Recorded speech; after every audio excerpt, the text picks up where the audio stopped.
मेरे पास 2 बुक्स हैं जो मैंने खुद बनाई हुई हैं। उनमें मैंने प्रॉपरली जो अच्छी बुक्स हैं आर डी शर्मा, सिंगेज और एस एल लोनिंग, उन बुकों से उसमें शॉर्ट ट्रिक निकाल के और एग्जाम्पल पे उनको अप्लाई करके बनाई हुई है कि बच्चे को चूज़ करना 10th में कि आप मैथ लेना है या नहीं लेना है। और जब बच्चा 10th के बाद मैथ लेता है और 10th से उसके बेस शुरू हो जाता है, पहली क्लास मानते हैं हम +1 क्लास को, क्योंकि जो हमारे पास बच्चे पढ़ने आ रहे हैं उनका हमने बेस पे काम करना है। हमारा जो बच्चों का बेस स्ट्रॉन्ग करना है और बेस स्ट्रॉन्ग होने के बाद फिर कोई एग्ज़ाम हो बच्चा नहीं छोड़ेगा उसको। अभी मेरे पास रिसेंटली 4 दिन पहले की घटना है, 2 से 4 बच्चे आए थे, उनको पता ही नहीं एग्ज़ाम के बारे में, एनग्रेशन का पता ही नहीं क्या होता है, IIT जैम का पता ही नहीं उनको क्या होता है। अब उनको पता ही नहीं, वो तैयारी क्यों करेंगे? जब तक हमारा खुद का दिमाग नहीं चलेगा ना, हम किसी के सोल्यूशन कितने देख लें, किसी की हम कुछ भी चीज़ें देखें, हमें नहीं समझ में आएंगी, क्योंकि मैथमेटिक्स पढ़ने से नहीं आता, मैथमेटिक्स करने से आता है। जो मेहनत से खूब पढ़ता है उसका कद ज़रूर बढ़ता है। जी हाँ, मैं करमवीर तुषार एक बार फिर हाजिर हूँ एक नई शख्सियत के साथ। इस वक्त शिक्षा का जिक्र हुआ है तो आज हमारे साथ हैं जेडी एकेडमी से जयदेव शर्मा, जो आज हमारे मेहमान हैं, और उनसे जानेंगे कि एकेडमी को चलाने के लिए किन किन चीज़ों की ज़रूरत होती है और किस सब्जेक्ट में वो महारत हासिल किए हैं और बच्चों के लिए उनका, पेरेंट्स के लिए उनका क्या संदेश है। जयदेव जी, स्वागत है आपका। थैंक यू सर, और मैं आपके दर्शकों को अपनी तरफ से राम राम। जयदेव जी, आपका क्या सब्जेक्ट है? सर मेरा मैथमेटिक्स है। मैथमेटिक्स सब्जेक्ट है। मैथमेटिक्स के लिए मैं आपको बता दूं, आर्किमिडीज को गणित का जनक कहा जाता है और आर्यभट्ट को भारतीय गणित का, और जेडी एकेडमी के जो जनक हैं वो जयदेव शर्मा हैं। तो सर, हमारा पहला सवाल है, मैथ से बच्चे डरते क्यों हैं? सर मैथ से बच्चे डरते इसलिए हैं क्योंकि जब बच्चा स्टार्ट करता है पढ़ना तो उसके जो बेस होते हैं ना, बेसिक जो कंसेप्ट होते हैं, और वहाँ पे अगर कमी रह जाती है तो बच्चे को फिर धीरे धीरे वो जो कमी है वो ज़्यादा हो जाती है, और ज़्यादा कमी होने की वजह से बच्चे की जो मैथमेटिक्स है उससे रुचि हट जाती है। तो इस वजह से बच्चे को थोड़ा सा टफ लगता है कि हाँ ये चीज़ थोड़ी सी टफ हो रही है मेरे लिए। अदरवाइज़ अगर बच्चा बिल्कुल अच्छे से बिल्कुल एक एक कंसेप्ट को पढ़े और धीरे धीरे आगे चले तो उसके लिए बहुत ईजी हो जाता है sir. Mathematics is 5 pen and copy, इससे आप कितना ताल्लुक़ रखते हैं, क्या कहेंगे इसके बारे में? सर मैथमेटिक्स के साथ पेन और कॉपी का तो बहुत ही गहरा संबंध है, इसके बगैर तो मैथ हो ही नहीं सकता। क्योंकि जब भी हम कोई भी काम करते हैं, कोई भी प्रॉब्लम को फेस करते हैं मैथमेटिक्स की, उस पर जब हम काम कर रहे होते हैं तो हमें पेन कॉपी तो मस्ट है, क्योंकि जो प्रॉब्लम उसको लिखते हैं, उसके ऊपर सोचते हैं, विचार करते हैं, तभी हम उसके ऊपर कुछ अच्छा कर पाते हैं। अच्छा, आपके पास कोई ऐसा शॉर्ट फार्मूला है जिससे बच्चे मैथ का जो हवा है या डर है वो निकल जाए? हाँ सर, इसके लिए जो आपने शॉर्ट ट्रिक की बात करी, मेरे पास 2 बुक्स हैं जो मैंने खुद बनाई हुई हैं। उनमें मैंने प्रॉपरली जो अच्छी बुक्स हैं आर डी शर्मा, सिंगेज और एस एल लोनिंग, उन बुकों से उसमें शॉर्ट ट्रिक निकाल के और एग्जाम्पल पे उनको अप्लाई करके बनाई हुई है। जी सर। तो मैथमेटिक्स बेसिकली देखा जाता है, एक बच्चा फर्स्ट क्लास से स्टार्ट करता है जी, और 12th तक उसकी 12th के बाद उसकी चॉइस होती है वो मैथ हाँ, ले या ना ले। जी। तो मैथ एक आम जिंदगी में कहाँ तक ज़रूरी है? सर एक आपने क्वेश्चन किया कि बच्चा फर्स्ट से स्टार्ट करता है 12th तक जाता है। मैं एक बात और ऐड करना चाहता हूँ इसमें कि बच्चे को चूज़ करना 10th में कि आप मैथ लेना है या नहीं लेना है। और जब बच्चा 10th के बाद मैथ लेता है और 10th से उसके बेस शुरू हो जाता है, पहली क्लास मानते हैं हम +1 क्लास को, क्योंकि अगर हमने हायर मैथमेटिक्स में कुछ अच्छा मुकाम हासिल करना है, अच्छे एग्ज़ाम क्वालिफाई करने हैं, तो उसके लिए जो +1 क्लास है वो पहली क्लास है, और जो +2 क्लास है उसकी सेकंड क्लास है। अगर किसी बच्चे का दोनों क्लासों में अच्छा बेस बन जाता है तो वो सबसे बड़ी उपलब्धि है बच्चे के लिए। और अपनी जो एकेडमी है वो सिर्फ इन 2 क्लासों पे ज़बरदस्त फोकस करती है, और हम बच्चों को बिल्कुल बेस से उठाते हैं, जहाँ पे उसका बेस बनना होता है ना, वहाँ से बच्चों को लेके चलते हैं, और उन बच्चों के फिर अच्छे रिजल्ट में हम इसी तरीके से कन्वर्ट कर पाते हैं जब वो वहाँ से अच्छी मेहनत करते हैं। अच्छा, जेडी एकेडमी का मोटिव क्या है और कौन कौन से सब्जेक्ट को आप लिए हुए हैं?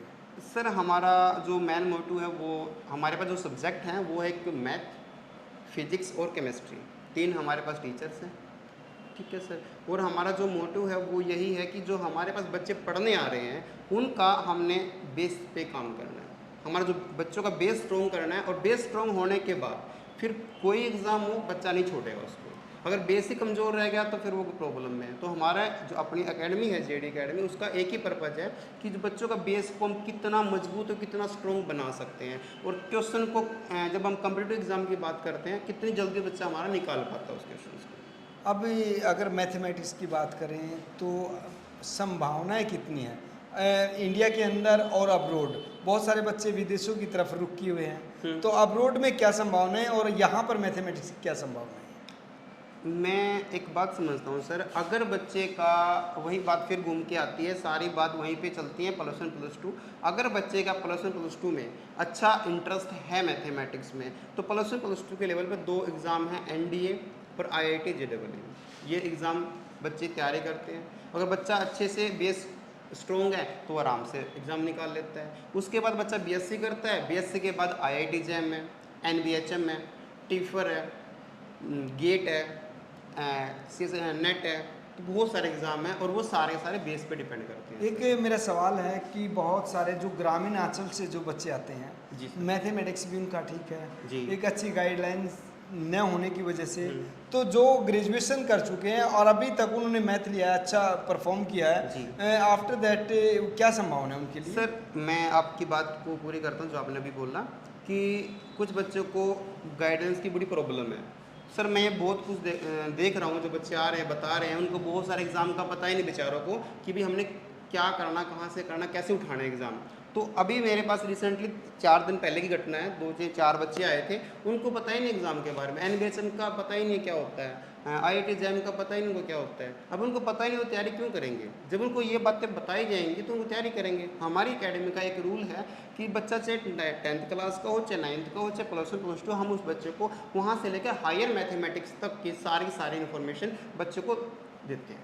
अब बात आती है सारी बातें, क्योंकि मैथमेटिक्स से रिलेटेड अगर कोई भी सॉल्यूशन मैं तमाम दर्शकों से कहना चाहूँगा, अगर आप लेना चाहें तो जेडी एकेडमी पर विजिट ज़रूर करें। और उसके बावजूद एक सवाल भी और बनता है कि जो फीस स्ट्रक्चर है आप लोग का, तो वो क्या रखा हुआ है, क्या अफोर्डेबल है? बिल्कुल सर, वो बहुत अफोर्डेबल है और बच्चों को हम उनकी सुविधा के अकॉर्डिंग भी फीस ले लेते हैं कई बार, जैसे वो जिस भी तरीके से हमें देना चाहें, जिस भी उनके पास कैपेसिटी है उस के अकॉर्डिंग भी दे तो हम उसके लिए एग्री। एक मैथमेटिक्स की मैं बात नहीं करूँगा यहाँ पर, तमाम जो सब्जेक्ट हैं, एक औसत बच्चे को कितना टाइम अपनी एजुकेशन को देना ज़रूरी है? मतलब क्लास वाइज या एक सब्जेक्ट? जी, क्लास वाइज एक औसतन बच्चे को कितना पढ़ना ज़रूरी है? खाली मैथमेटिक्स की नहीं, ऑल सब्जेक्ट्स की बात है। तो बच्चे को कम से कम 8 घंटे तो पढ़ना चाहिए। 8 घंटे पढ़ना चाहिए, बिल्कुल 8 घंटे पढ़ना चाहिए। आप एजुकेशन की तरफ से कहें कि जो आज सोशल मीडिया का ज़माना है और बच्चे मोबाइल के जो यूजेस कर रहे हैं, उनको आप कहाँ देखते हैं? क्या एजुकेशन के साथ ये न्याय हो पा रहा है या ये कहीं बाधा का काम कर रहे हैं? ये जो आपने बताया बहुत ही अच्छा क्वेश्चन आपका, और इसने बहुत बच्चों को बाधित किया हुआ है मोबाइल फ़ोन ने। इसके लिए क्या है कि बच्चे यूट्यूब पे चले जाते हैं, वहाँ से थोड़ा देखा फिर कुछ और देखने लग जाते हैं, वो बहुत बड़ी प्रॉब्लम है। आप फिजिक्स पढ़ रहे हो, केमिस्ट्री पढ़ रहे हो, मैथमेटिक्स पढ़ रहे हो, तो अपने फ़ोन को बंद करें, साइड में रखें और अपने खुद के दिमाग को यूज़ करें, क्योंकि जब तक हमारा खुद का दिमाग नहीं चलेगा ना, हम किसी के सोल्यूशन कितने देख लें, किसी की हम कुछ भी चीज़ें देखें, हमें नहीं समझ में आएंगी, क्योंकि मैथमेटिक्स पढ़ने से नहीं आता, मैथमेटिक्स करने से आता है। जब तक हम हमारी पेन कॉपी को नहीं करेंगे, अपने काम यूज़ नहीं लगाएंगे, तब तक हम उसको अच्छा कर ही नहीं पाएंगे। तमाम पेरेंट्स से आप क्या कहना चाहेंगे? कोई संदेश आपकी तरफ से? मैं पेरेंट्स को एक ही बात बोलना चाहता हूँ कि वो अपने जो बच्चों पे है ना, उनके जो बेस है, बेसिक कंसेप्ट है, उसके ऊपर पूरा फोकस कराएं, क्योंकि जब तक बेस आज बच्चे का अच्छा नहीं बनेगा तो वो बच्चा एजुकेशन की तरफ नहीं जा पाएगा। अब जिस बच्चे का बेस अच्छा होगा, उसका इंटरेस्ट अच्छा बन गया, तो उसको तो फिर हम रोकेंगे तब भी नहीं रुकेगा। वो बच्चे का बेस अच्छा रोकने के बाद भी नहीं रुक पाएगा, तो खुद ही पढ़ लेगा फिर तो हमारा मेरा तो सबसे पूरे सफेदो वासियों से यही अनुरोध है कि अपने बच्चे का मतलब बेस के ऊपर फोकस कराएं, न कि नंबरों पे डिपेंड करें कि बच्चे का नंबर ज़्यादा है, इसका कोई मैटर नहीं करता। बच्चे का बेस स्ट्रॉन्ग है तो नंबर अपने आप ही आने स्टार्ट। और आखिरी सवाल, ट्यूशन एक बच्चे के लिए कितना ज़रूरी है आज के टाइम में? ट्यूशन बच्चे के लिए कितना ज़रूरी है? सर इसके लिए हम ये कह सकते हैं, अगर बच्चे के प्रॉपरली सारे कंसेप्ट अच्छे हैं, अगर सारे कंसेप्ट अच्छे हैं तो वो बच्चा आगे चले उसके ऊपर। अगर उसके कंसेप्ट अच्छे नहीं हैं तो वो बच्चा क्या करे कि अपने जो नीचे वाले कंसेप्ट हैं पहले उन पे काम करे, उसके बाद आगे के बारे में सोचें। हमारे यहाँ होता क्या है कि हम पिछली क्लास पढ़ के आ चुके होते हैं, पिछले फॉर्मूले हमें याद नहीं रहते, वो बड़ी प्रॉब्लम आती है बच्चों को आगे जाके, और वो कंसेप्ट नहीं बनते तो क्वेश्चन सोल्व नहीं होते। नमस्कार दोस्तों, और अगर आप कुछ अच्छा देख रहे हैं, अच्छा सुन रहे हैं, तो बेसिकली आप करमवीर तुषार के साथ जुड़े हुए हैं। एक नई अपडेट और एक नई शख्सियत के साथ, एक नए विषय के साथ फिर होंगे हाजिर। तब तक दीजिए इजाज़त।